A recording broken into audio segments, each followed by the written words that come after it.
So what we have announced to the skippers is that we will start as planned from Sanya. We will race the little racetrack we have outside Sanya and then continue to the Buda, about 17 miles from Sanya.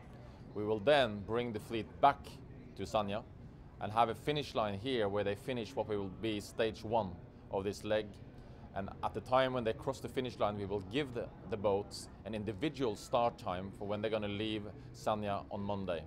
And these individual start times will be staggered starts, so the time gaps between them when they cross the line here in Sanya will be the same gaps between them when we send them off from Sanya.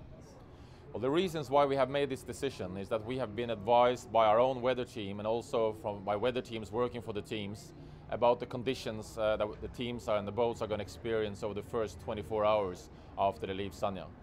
And the advice has been given to us that the wave conditions will be dangerous and potentially boat-breaking wave conditions. And we have also been advised about the actually timing of this system. So we have looked at this over 3 days now and tried to establish whether we needed to do this or not. And obviously when we get this advice, we listen to it.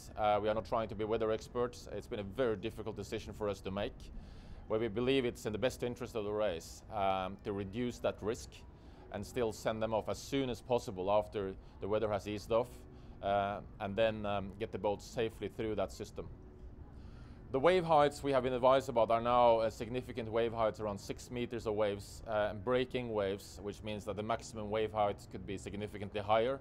The wind speeds we'll see around 30, 35, gusting up to 40 knots of wind, which is not necessarily in itself a big problem. It's the combination of the strong and big waves and the frequency of the waves that is really boat breaking and quite dangerous in the conditions.